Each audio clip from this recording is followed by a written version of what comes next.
Good morning বন্ধুরা, এটা হচ্ছে আমার গুয়াহাটি থেকে কলকাতা যাওয়ার দ্বিতীয়তম ব্লগ। আজকে সকালে আমি শিলচর থেকে গুয়াহাটি এসে পৌঁছছিলাম। তারপরে আমাকে 3 থেকে 3.5 ঘন্টা অপেক্ষা করতে হয়েছিল সেকেন্ড ট্রেনের জন্য, যে ট্রেনটা গুয়াহাটি থেকে আমাকে কলকাতা হাওড়া অবধি নিয়ে যাবে। এবং প্রায় 3-3.5 ঘন্টা অপেক্ষা করার পর আমার ট্রেন প্ল্যাটফর্মে চলে এলো এবং প্ল্যাটফর্ম থেকে আমি ট্রেনের মধ্যে বসে পড়লাম। সৌভাগ্যবশত আমি উইন্ডো সিট পেয়েছি আমার এই ট্রেনে, কিন্তু এই ট্রেনটাতে আমার এসি বুকিং ছিল না।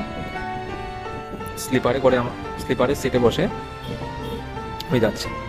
তো এটাও আবার আমার সৌভাগ্য যে আমি এই ট্রেনটার মধ্যে আমি উইন্ডো সিট পেয়েছি, যেখান থেকে আমি বাইরের দৃশ্যগুলি খুব সুন্দরভাবে দেখতে দেখতে যাচ্ছিলাম। তো তার মধ্যে দেখলাম এখানে সবুজ ঘাস, তার মধ্যে পাশে নদী, আর কতগুলো গরু এখানে ঘাস খাচ্ছিল। তো দেখে দৃশ্যটা খুব সুন্দরই লাগছিল।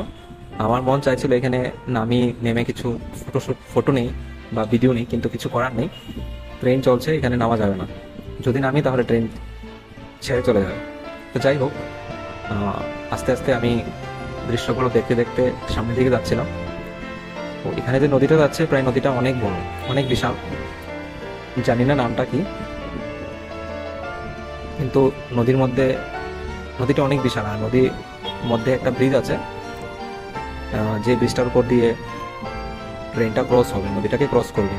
এবং যেটা আমি দেখলাম যে এখানে নদীর উপর যে ব্রিজটা আছে, সেই ব্রিজটা অনেকটাই বিশাল, প্রায় অনেকটাই সময় লেগেছে আমাদের ট্রেনটা এই নদীটাকে ক্রস করতে।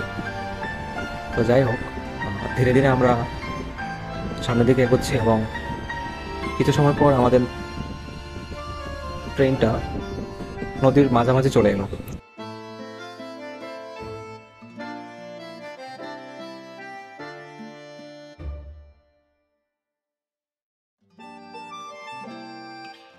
কিন্তু এখানে জলের মধ্যে কোনো ঘাস বা কিছু দেখতে পাওয়া যাচ্ছিল না, সম্পূর্ণটাই পরিষ্কার ছিল।